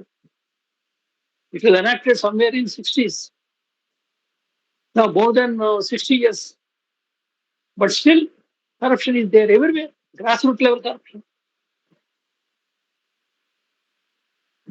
Very unfortunately, very disappointingly, Modi Sahib has let us down, having sworn in that he will uproot the corruption, he will root out the corruption. He has only strengthened it by diluting the RTI, by letting loose all these watchdogs on the people that are not, really not matter, that do not matter. And those who mattered, they have already ran away from the country. And no power on the earth is able to bring them back or they make them account for. Why the Modi Sahib has failed to bring back 1 rupee that has been taken away, that has been spirited away from the country and stashed in the foreign accounts? Not a single rupee. Forget about giving each one of us 15 lakhs. 15 rupees we could not get back. So it's not just because you have got the power and you can talk anything, but it is not man of words, man of deeds. What we need, man of action. Here is the action. You don't need big, financial resources. You need not have any big budget running into thousands of crores, lakhs of crores of rupees. Simply, the existing infrastructure, public authorities of the same department, same officials are designated. It doesn't got any extra burden on the exchequer. The same existing infrastructure, let them implement the RTI Act in toto, without any reservations, without any hesitations, without any fear of error. That's all. Corruption will automatically can be, at least, of course, I don't say that it will be eradicated. So how? I will give you one more thing, sir. Singapore. Somebody said we need a benevolent dictator. Why don't we take the example of Lee Kuan Yew, the first Prime Minister of Singapore? He was a Democrat, no doubt, but he is a dictatorial Democrat. I must say, I must call. Right, sir? So these are my. Okay. I will agree with all the learned speakers, but these are my humble submission. These are my, I think that is what I learned having worked with Mr. Rebiro and other stalwarts in public concern for governance trust, along with Mrs. Rekha Sahan. Okay. So, Dr. Ram Mohan sir also has told that we should be united, and our webinar group tried that we should unite and try to implement whatever our scholar suggestions are there. And as Ranga Sahab has told that RTI is not, if RTI you are totally effective, it is the process of knowing the information. We are getting the information from people, and that this prevention of this corruption that you have told. So corruption cannot be dissolved in a minute also, because there are so many problems. And just now see the Pahalgaon problem, no? This new disaster, man-made disaster has come in the way of progress also. So, means the people who are on the top, who are thinkers also, and they are trying to implement also, they have to face so many problems, and they stuck up in solving one or two problems. So I will ask our another scholar, Anil Kumar ji, what is your reaction regarding whatever this suggestions and just our ambassador, great ambassador and scholar Ram Mohan Saab and Dilip Saab has told that one strong administrator should come, and he should just जैसे रसिया में देखा था, रसिया की तरह एक ये apply करा, ये मतलब करे, क्या बोलते हैं, एक रूल लगाए और उसको डंडा चला के काम कराएं. So what is your suggestion, Anil Kumar ji? Anil Kumar ji, Anil Kumar ji जी नमस्कार. हाँ सभी लोगों को नमस्कार. जी बिल्कुल. मैं सबसे पहले आदरणीय राम मोहन जी और आदरणीय दिलीप जी को प्रणाम करता हूं, और बहुत खुशी की बात है कि उन्होंने बड़े ही अच्छे ढंग से एक ऐसी समस्या का उद्घाटित किया जो कि सबको सुनना चाहिए और जानना चाहिए. मेरी समझ से ये समस्या जो है वो आज हमारे देश में, बिहार और अदर स्टेट में एक कोलाहल है, और बात जो समझकर भी नहीं समझना चाहते हैं वो राजनीतिज्ञ हैं, और जो यहाँ के सो कॉल्ड सेकुलर इंटेलिजेंसिया है. मैं तो रोज उनका पोस्ट पढ़ता हूँ और देखता हूँ. किसी को किसी चीज़ से मतलब नहीं है, और देश कहाँ जा रहा है इसका किसी को परवाह नहीं है.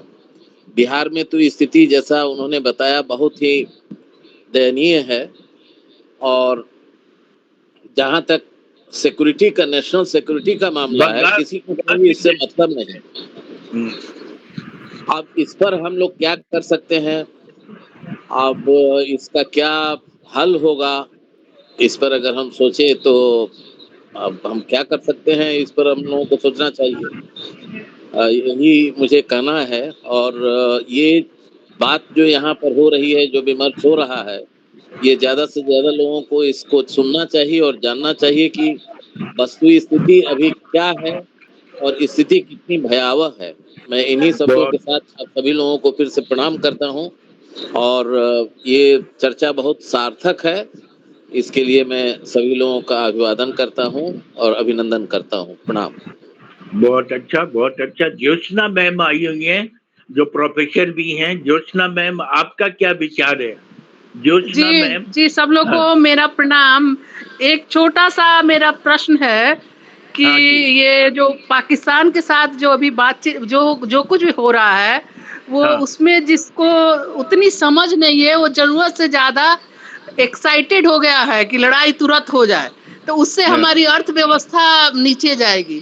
तो ऐसा क्या किया जाए कि जो लोग देशभक्त हैं लेकिन उनको इतनी समझ नहीं है, वो एल्युमिनियम के बर्तन की तरह तुरंत गर्म हो जाते हैं कि कुछ किया जाए, तुरंत त्वरित एकदम वो जवाब दे दिया जाए, तो जवाब भी मिले और उनको शांति भी मिले और अर्थव्यवस्था पर भी कोई असर नहीं हो। यही मुझे जानना है। राम मोहन साहब क्या बोलना चाहेंगे इस पर? जी, आपने सही बतलाया कि लड़ाई का मतलब इकोनॉमिक डेफिशिएंसी, कुछ तो असर पड़ेगा इकोनॉमी पर। जितनी ज्यादा लंबी लड़ाई चलेगी उतना ही ज्यादा इंडियन इकोनॉमी का नुकसान होगा। दिलीप सिन्हा साहब ने कहा था कि अगर लंबी लड़ाई चली तो 10 दिन से ज्यादा पेट्रोल हमारा नहीं चलेगा। वैसा हाँ सर, वैसा ही ये नहीं सत्य है। इसका पेट्रोल से क्या रिलेशन है सर? ये हमको नहीं मालूम है। देखिए, आर्मी जब लड़ाई में जाती है तो उसका कंजम्पशन जो होता है, जैसे इंडिया के बारे में कहा गया है कि करीब 20% of Indian oil reserve oil is used in war. तो 20% अगर तेल हो गया, अगर महीना भर चल गया तो करीब 70-80% ऑयल इंडिया का जो है वो खत्म हो जाएगा। जो पाइपलाइन में आ रहा है वो भी, क्योंकि इंडिया प्रोड्यूसर नहीं है, 10% प्रोड्यूस करता है। तो ये सबसे बड़ा इफेक्ट जो होगा इंडिया में, ये पेट्रोलियम का होगा। पेट्रोलियम खत्म होगा तो इंडिया का सत्यानाश हो जाएगा। तो हमारा सब कुछ है ट्रांसपोर्ट पर डिपेंड करता है, और ट्रांसपोर्ट पेट्रोल से चलती है, पेट्रोल या डीजल से। तो 10% हम पेट्रोल प्रोड्यूस करते हैं, तो बाकी माने जरूरत का पेट्रोल हम कहाँ से मंगाते हैं? जरूरत का पेट्रोल रशिया से आता है, मिडिल ईस्ट से आता है, सऊदी से आता है, कतर से आता है। अच्छा। रशिया करीब 20-25% इंडिया को ऑयल भेज रही है, इंडिया के कंजम्पशन का। और कुछ रशिया एक्स्ट्रा बेच रही है इंडिया हमको, जो दूसरे देशों को देने के लिए। रशियन कंडीशन था कि हम कुछ लोगों को डायरेक्टली नहीं दे सकते हैं, तो आप हमसे तेल खरीद के उनको डाइवर्ट कीजिए। ये बड़ा शेडी एरिया है, इसके बारे में ज्यादा बात नहीं करूंगा। लेकिन ये एक पाकिस्तान से 10 दिन अगर भीषण लड़ाई चढ़े तो इंडिया का इकोनॉमी जो है, जो ग्रोथ कर रहा है अभी 6% लोग कहते हैं, कुछ 7% कहते हैं, वो नेगेटिव में चला जाएगा। तो क्या पाकिस्तान 10 दिन तक का वार सहने लायक का कैपेसिटी रखता है? देखिए, पाकिस्तान के पास खाने का चीज जगह नहीं है, तो क्या 10 दिन टिक जाएगा इंडिया के सामने? देखिए, पाकिस्तान को तो टिकने की एक दिन की भी चांस नहीं है, लेकिन पाकिस्तान को हेल्प करने वाले, उसको स्टेप अप करने वाले बहुत लोग हैं। चीन आ सकता है, डायरेक्टली नहीं, इनडायरेक्टली पाकिस्तान को हेल्प कर सकता है कि तुम लड़ाई चलते रहो। चीन को पाकिस्तान से कोई इंटरेस्ट नहीं है, उसको इंडिया से इंटरेस्ट है कि कैसे इंडिया को तबाह किया जाए। उसको तबाह करने के लिए वो पाकिस्तान को हेल्प कर सकता है। इसलिए लड़ाई भले ही हमारा ब्रवाडो है कि हम ये पाकिस्तान को ये कर देंगे, वो कर देंगे, ये कर देंगे, वो कर देंगे, हम अपना भी कुछ बहुत नुकसान कर लेंगे। इसलिए इंडस वैली ट्रीटी जो है, जो पिछले 40 साल से हमने जब फॉरेन सर्विस ज्वाइन किया था, तो मेरा पहला इस पर पढ़ाई की थी, कुछ पता नहीं था इंडस वैली के बारे में। तो उसमें हमने देखा था कि इंडस वैली ट्रीटी कैसे नेहरू जी ने कैसे एक्सेप्ट कर लिया पाकिस्तान को अमेरिकन ब्रिटिश प्रेशर से, कि उस समय तो पाकिस्तान अंग्रेजों का ये था, पपेट स्टेट था। अंग्रेजों ने डील कराया था वर्ल्ड बैंक के थ्रू, इंडस वाटर ट्रीटी। अगर इंडस वैली ट्रीटी को हम लोग विड्रॉ कर लेते हैं, अभी तक पूरा नहीं किया है, अभी अबेयंस में रखा है, तो उससे पाकिस्तान 1 साल के अंदर में तबाह हो जाएगा।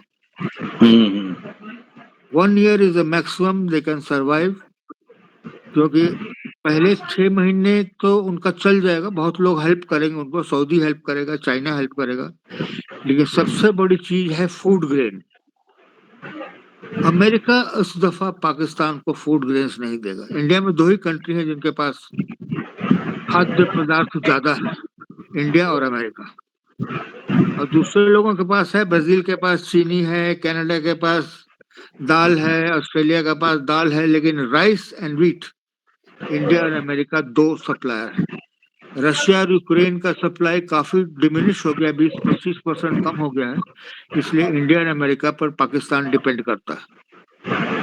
अगर ये खाना पीना अगर पाकिस्तान का बंद कर दिया जाए तो हम समझते हैं कि 3 महीने में पाकिस्तान में भूखमरी आ जाएगी। अभी जैसे कि चेनाब का पानी कल से बंद हो गया है, चेनाब पर पाकिस्तान का 13% एग्रीकल्चर चेनाब पर से चलता है, इंडस से 21% चलता है, रावी और सतलज से तो कुछ नहीं चलता है, और झेलम से करीब 9% चलता है। झेलम का पानी कम कर दिया गया है, बंद नहीं किया गया है। आज कल से चेनाब का पानी भी बंद हो गया है, तो करीब 15% से 20% पाकिस्तान में पानी कम हो गया। अभी तो सोइंग सीजन है, अप्रैल में तो यहाँ हल चल रहा होगा, ट्रैक्टर चल रहा होगा कि बीज बोना है। अगर उसके लिए अगर पानी नहीं मिले तो पाकिस्तान में ऑटम में इस साल गेहूं और चावल नहीं उगेगा, और उसको देने के लिए कोई नहीं है, भूखे मरेंगे लोग। 1942 में चर्चिल के सौजन्य से बंगाल में एक फैमिन हुआ था। बंगाल जब बहुत वहां पर चावल हुआ था, लेकिन चर्चिल ने डाइवर्ट कर दिया राइस को अपने ट्रूप्स के लिए दूसरी जगह, तो वहां पर करीब 3 लाख बंगाली, गरीब बंगाली मर गए थे, मेदिनीपुर, खड़गपुर और कलकत्ता के साउथ में। तो वही होने वाला है। आज हमारे मेरे एक मित्र ने बतलाया, बंगाल के IAS अफसर है, उन्होंने कहा कि पाकिस्तान का वही स्टेट होगा जो 1942 में बंगाल का हुआ था। उस जमाने में लिखा हुआ, मतलब जितना स्टैटिस्टिक्स है कि 3 लाख बंगाली मरे थे। तो हम, मेरे हिसाब से, हम पॉलिसी तो नहीं बनाते हैं, लेकिन हम तो समझते हैं कि अपना जेट फ्यूल नहीं यूज करना चाहिए, राफेल वाइल को अच्छा से पोंछ पाछ के रखें। सिर्फ कुछ दिनों तक, ये 1 साल तक अगर पानी रोक दिया जाए तो पाकिस्तान तो ऐसे भूखे मर जाएगा, रियली मर जाएगा। ये नहीं कि कहीं पर वर्ल्ड में कहीं है नहीं उसको ग्रेन्स देने के लिए। चाइना जो देना चाहेगा, चाइना के पास फूड ग्रेन्स नहीं है, चाइना इंपोर्ट करता है फूड ग्रेन रशिया से और साउथ ईस्ट एशिया से। तो हम तो समझते हैं कि यही सबसे अच्छा सॉल्यूशन रहेगा, just Indus water treaty and naval blockade of Karachi. Karachi में तो हमारे INS विक्रांत लगे हुए हैं, और भी शायद सेकंड वाला भी है, वो भी उसके आसपास घूम रहा है। अगर ट्रेड बंद कर दिया जाए, trade meaning food trade, Pakistan को बाहर से खाना चाहिए और पेट्रोल चाहिए। अगर कराची को ब्लॉक कर दिया जाए तो पाकिस्तान का सत्यानाश होगा। लड़ाई, सबसे बड़ी लड़ाई यही होगी, और दुनिया इसमें इंडिया के अगेंस्ट जाएगी, क्योंकि एंटी ह्यूमैनिटी चीज है, किसी को भूखे मारना तो ठीक नहीं है, लेकिन हिंदुस्तान के पास इससे आइडियल सिचुएशन नहीं हो सकता तो defeat Pakistan, make Pakistan disappear. जी, इतना ही कहना। क्योंकि मतलब ये अचानक जैसे 26/11 वाला कांड, बम्बई वाला होटल का कांड, फिर इसके बाद फिर ये 28 आदमी का मर्डर करना, इस तरह का इतना जघन्य इनह्यूमन चीज कर रहा है, इनह्यूमन हरकत कर रहा है, तो इस समय दुनिया को महसूस नहीं हो रहा है। जब इंडिया वैसे करेगा तो इंडिया का स्टेप इन ह्यूमन होगा। तो हमारे अभय जी, आप क्या बोलना चाहेंगे? अभय जी, गुजरात से। सर नमस्कार सर। हाँ जी। नमस्कार सर, आप हाँ। सभी को बहुत बहुत नमस्कार, प्रणाम सर। सर इस मामले में मैं ज्यादा तो बोल नहीं पाऊंगा क्योंकि बीच में मैं था नहीं due to the network problem. But जहां तक मैं समझता हूं भारत और पाकिस्तान के बीच की जो बातें हो रही हैं, जहां तक मेरी समझ है, अगर किसी के साथ जीतना है तो सबसे पहले उसको सोर्स और रिसोर्स को स्टॉप कीजिए। आज हमारा देश वही काम कर रहा है, उसके सोर्स और रिसोर्स को स्टॉप करने की कोशिश कर रहा है। कुछ यंग होंगे जो यूट्यूब पे या न्यूज चैनल में हमारा देश ये नहीं किया, हमारा देश वो नहीं किया। कुछ ऐसे विपक्षी पार्टियां भी हैं जो बीच बीच में उल्टा सीधा बयान दे रही हैं। तो हमारे देश के जो भी शिक्षित गण लोग हैं वो इतना सोच रहे हैं कि उसके सोर्स रिसोर्स को बंद किया जाए। और जहां तक मैं समझता हूँ, जो आप सभी का जो सामने हम लोगों ने देखा कि किसी को अगर मारना है तो भूखा तो मारना ही पड़ेगा जीतने के लिए, खुद का अस्तित्व बनाने के लिए दूसरे को तो मारना ही पड़ेगा। मारने तो हम नहीं जा रहे, वो खुद आए हैं मरने के लिए। तो अगर खाने का प्रॉब्लम होगा तो पाकिस्तान में ऐसी हालत होगी कि सबसे पहले वो अपने डिफेंस को बचाना चाहेगा। अगर डिफेंस के लिए खाना रखेगा तो ऑटोमेटिक वहां गृह युद्ध की व्यवस्था स्टार्ट हो जाएगी, ऑटोमेटिक। तो ये सब किया जा सकता है। आने वाले भविष्य में ऐसा हो भी सकता है। अभी कुछ दिन पहले एक न्यूज आई थी, मोदी सरकार ने, जो हमारी जो गवर्नमेंट है, उन्होंने 22 डैम बनाने का व्यवस्था किया है एक साथ में। ये 22 डैम बनने के बाद तो अगर चाइना की तरफ से पानी छोड़ा भी जाए तो हमारे देश को ज्यादा नुकसान कर ही नहीं पाएगा। और उस डैम के थ्रू जो है सो जितने भी सूखे हुए क्षेत्र है भारत के, वहां पे उनके पानी को सप्लाई किया जा सकता है। इस तरीके से चाल चला जा रहा है, राजनीतिक चाल है और सामाजिक चाल भी बोल सकते हैं, जो हमारे देश को सुधारने के लिए किया जा सकता है और दुश्मनों से लड़ने के भी किया जा रहा है। तो अभी की स्थिति जो ऐसी है कि अभी हम सभी को एक साइलेंट मोड में समन्वय बना के शांत बैठना है और इंतजार करना गवर्नमेंट के नेक्स्ट एक्शन का। उम्मीद करता हूं कि हमारा देश भारत पे, पाकिस्तान पे और पाकिस्तान को मदद करने वाले देशों पे काफी भारी पड़ेगा। धन्यवाद सर, थैंक यू। बहुत अच्छा, बहुत अच्छा। हमारे जोशी जी लखनऊ से। जोशी जी, आप क्या बोलना चाहेंगे? जोशी जी, उमेश। आ रही है, बिल्कुल अच्छी आवाज आ रही है। ना ना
जी, आपने तो बहुत कठिन सवाल कर दिया। मैं अपने आप को किसी से कंपेयर नहीं करना चाहता कि वो ऐसा रहता तो ऐसा करता, क्योंकि ये जो है अपनी इंडिविजुअल अचीवमेंट है या किस्मत है। देखिए, अभी अभी के बारे में मैं बतला सकता हूँ कि बिहार में क्या है। जैसे कि अभी करीब 20% टॉप ऑल इंडिया सर्विसेज में बिहारी हैं। अनफॉर्चुनेटली इस 20% में से हम सब अंदर कैलकुलेशन तो कोई किसी ने नहीं किया है, उसमें 19% वैसे होंगे जो उन्होंने बिहार से बाहर अपनी ग्रेजुएशन या ट्रेनिंग ली है। तो बिहार का एजुकेशनल स्टैंडर्ड जो है बहुत नॉन कॉम्पिटिटिव एंड रूटीन हो गया है, मॉडर्न नहीं है। इसलिए बिहारी लोग जो सक्सीड करते हैं, जो अफोर्ड कर सकते हैं या बेटर बैकग्राउंड के हैं, वो बाहर में जाके पढ़ाई करके कम्पीट करते हैं। मेरे टाइम में तो नहीं था, हम तो पटना के ही पढ़े हुए हैं, वो भी इंजीनियरिंग कॉलेज के प्रोडक्ट हैं हम। तो बिहार में ये एजुकेशन का रेवोल्यूशन होना चाहिए। जो पढ़ाई जो बिहार में, जैसे कि आज ही पता चला कि 75,000 बच्चे आईएएस बनना चाहते हैं, उसमें से 2 या 3 बनते हैं। ये तो दुनिया का सबसे अनयूजुअल स्टैटिस्टिक्स है। तब भी लोग मार पड़ती है वहां पर कोचिंग क्लास जाने के लिए। इसलिए एजुकेशन सिस्टम बिहार का इम्प्रूव करना पड़ेगा। इसके लिए एजुकेटेड पॉलिटिशियंस चाहिए। नीतीश कुमार तो मेरे कॉलेज गए हैं, बेचारा बेवकूफ था, बेवकूफ रह गया, पढ़ाई लिखाई से कोई मतलब नहीं। ये बिहार का जो एक प्रोग्रेस था, एक प्राइड था एजुकेशन का। इंडिपेंडेंस के बाद मद्रास, इलाहाबाद और पटना का नाम आता था पढ़ाई लिखाई में सबसे ऊंचा। देखिए आज के हाल। इसलिए पहले तो बिहार में पढ़ाई लिखाई चेंज करनी पड़ेगी या डिक्टेटरशिप चाहिए या डंडा मार के सबको काम करवा। बिहार कैपेबल बहुत है बिहारी, लेकिन इससे काम कराने वाला कोई नहीं है। जितने काम करने वाले हैं या तो नोएडा में चले गए हैं, या बम्बई में है, गुजरात में है, या तिरुपुर में है, तमिलनाडु में। मेरा यही विचार है। ये कंपटीशन में सक्सीड करना लक की बात होती है। बहुत बिहारी अभी 20% है, 40% भी हो सकते हैं, लेकिन अगर बिहार का एजुकेशन सिस्टम थोड़ा सा इम्प्रूव करे तभी हो सकता है। शायद आपको मैंने कुछ हद तक जवाब दे दिया। बहुत अच्छा।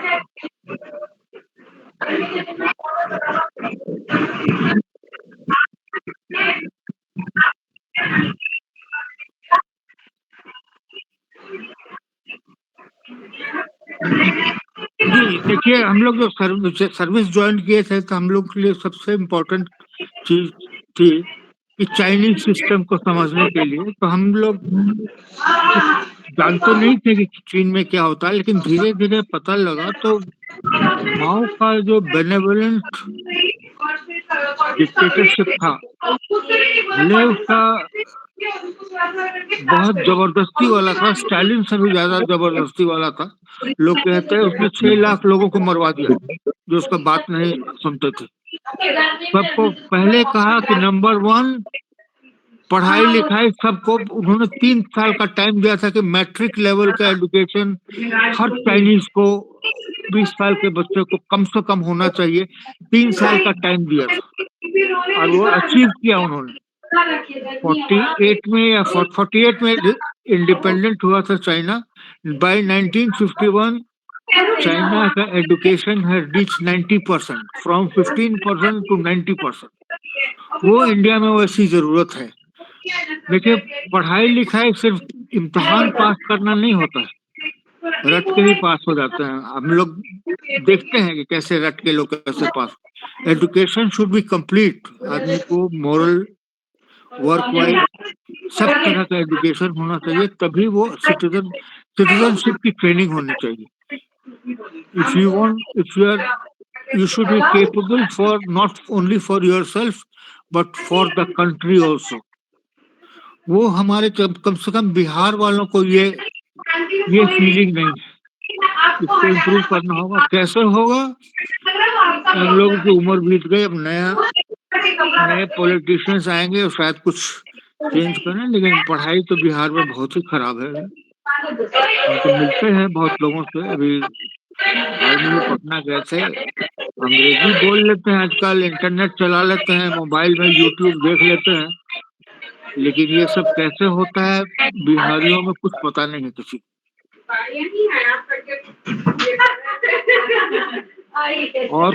और मैं क्या कहूँ, ज्यादा जानते नहीं है, लेकिन जितना हम समझते हैं उतना कह दिया। और सर विद परमिशन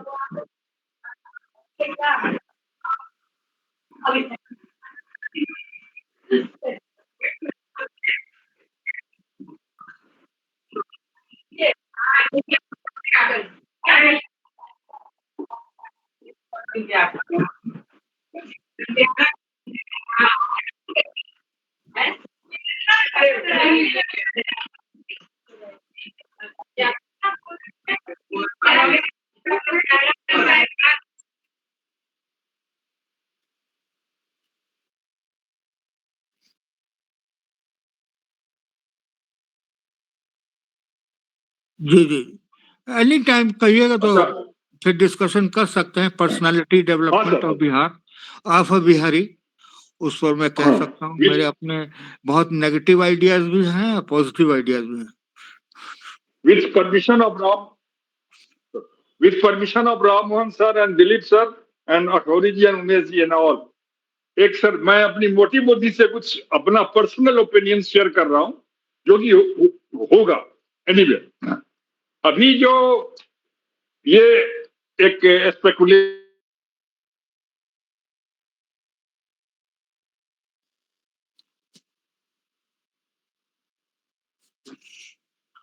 क्या हो गया?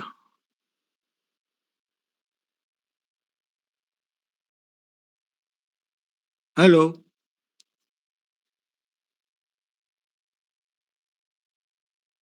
यहाँ पर ये हेलो, नहीं पता नहीं, नागेश जी की आवाज नहीं आ रही है। हेलो, हाँ कुछ इंटरनेट डिस्टरबेंस था, लेकिन अभी तो ठीक हो गया। अच्छा मैं सर मैं एक बार अपनी बात को दोहरा दे रहा हूँ सर। जी जी, सुन लिया था मैंने। हाँ, नंबर 1 रिजम्पशन ये है सर, आने वाले में जो बिहार में बीजेपी आ रही है, वेस्ट बंगाल में भी बीजेपी आ रही है, ये मेरा प्रिजम्पशन है। ये इन दोनों के आने से तो राममोहन सर का बात अक्षरशः सच है। और अभी जो रंगा जी ने कहा कि सिंगापुर के बारे में, जो सिंगापुर में जो डेमोक्रेटिक जो पहला वो था वो डंडा से, हाँ, तो अब हम सिंगापुर वाला फंडा अभी सर इस बिल में पार्शियली अपने बिहार वेस्ट बंगाल में इम्प्लीमेंट कर सकते हैं, नंबर 1। नंबर 2, अभी भी सिंगापुर में डेमोक्रेसी में हिडन है। सिंगापुर में क्या हुआ सर, पायलट लोग गया स्ट्राइक पर, तो वहां का प्राइम मिनिस्टर सब पायलट को बुलाया और बोला कि हम तुमको सबको नौकरी से निकाल देंगे और हम इंटरनेशनल मार्केट से हम पूरा पायलट बहाल कर लेंगे, तुम लोग भूखे मर जाओगे, इसलिए अपना स्ट्राइक वापस करो और जो हम कह रहे हैं sit on the table and discuss with me. तो इस तरह का डिक्टेटोरियल डेमोक्रेसी मोदी जी को तब मिलेगा जब पूरे भारत पर बीजेपी का एक डोमिनेशन हो जाएगा overall, number 1। Number 2, Modi ji के साथ प्रायोरिटी कुछ भी है ठीक है, मोदी जी से मैं ना अगेंस्ट बोल रहा हूँ ना प्रो बोल रहा हूँ। मोदी जी को देश चलाना है, अपना भारत को भी बढ़ाना है, अपनी पार्टी को भी आगे बढ़ाना है, तो हमेशा इलेक्शन मोड में ही रहते हैं। वो कोई भी डिसीजन देर सवेर लेते हैं, उनका हिडन एजेंडा रहता है कि बीजेपी की पॉपुलैरिटी को आंच नहीं आए। जैसे अभी जो रिजर्वेशन के लिए राममोहन सर ने सही कहा, ये अच्छा नहीं है, तो बीजेपी इसके अंदर घुस के क्या करने जा रहा है जो कि हमको जानकारी है sir. Even BJP is going to differentiate among Muslims also. तुम ऊंच हो नीच हो, ब्ला ब्ला ब्ला, पसबंदा हो, तुम पंक्चर वाले हो, ये लोग राज करने वाला है। मैं ये थोड़ा भाषा बोल रहा हूं ताकि आपकी समझ में आएगा। तो उसका इसके पीछे भी बीजेपी इसको एक्सप्लॉइट करेगी और इसमें आरएसएस के कार्यकर्ता इसको अच्छे तरह से भजाएंगे। और जहां तक कि हिंदू वाली बात है, ठीक है, उसमें भी अभी rather BJP has already started at the grass root level. तो ये सब कुछ मजबूरियां हैं।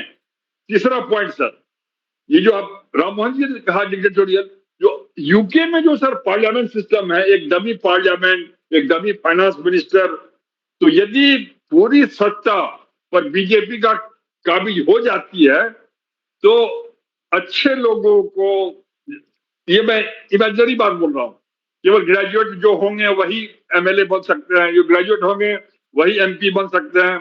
इस तरह का भी कुछ amendment we are heading toward anarchy. बहुत अच्छा नागेश जी। अब हम चाहेंगे, अब हमारे प्रसाद साहब, एएन प्रसाद साहब कुछ अपना कमेंट दें और उसके बाद चंद्रेश्वर खान साहब की अमृत वाणी सुन के, क्योंकि टाइम बहुत हो गया, तो प्रसाद साहब आप अपना थोड़ा सा ब्रीफ में थोड़ा सा कमेंट दे दीजिए। उसके बाद चंद्रेश्वर खान साहब आ गए हैं, उनकी अमृत वाणी सुन के। फिर कल बहुत अच्छा प्रोग्राम है, चिता के लिए भारत क्या कर रहा है, उस पे हम लोग डिस्कशन करेंगे। IAS ऑफिसर उमा शंकर जी लखनऊ से बोलेंगे, उसमें सब कोई आएंगे। तो हम ये एएन प्रसाद साहब बहुत अच्छा जानकारी मिला, बहुत अच्छा डिस्कशन हुआ। हाँ, प्रसाद साहब आपकी आवाज नहीं आ रही है।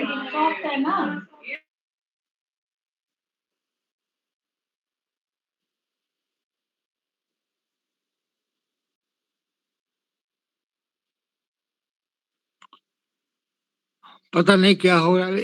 अच्छा, सिंगापुर की बहुत आप लोग बात करते हैं, मैं सिंगापुर 2-3 दफा जा चुका हूँ। अरे उसके जैसा घटिया जगह तो कोई है नहीं।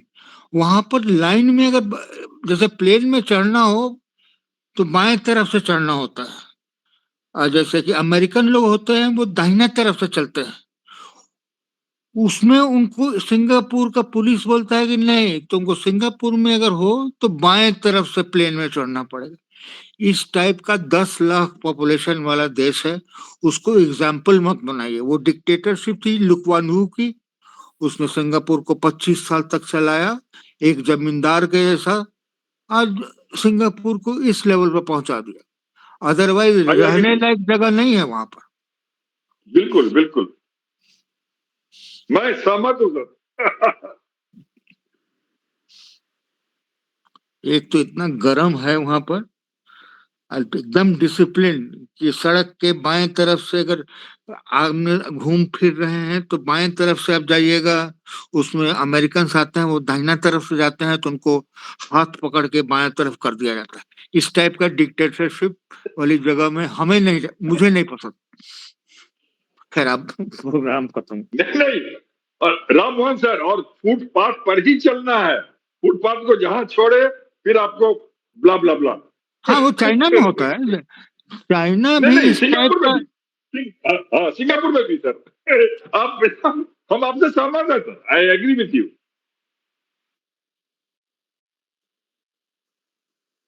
प्रसाद साहब आप बोलें।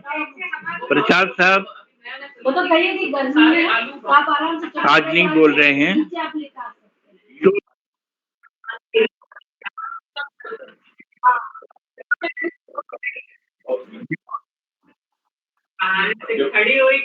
हाँ ठीक है, अगले सैटरडे को राम मोहन साहब से मैं परमिशन ले लूंगा।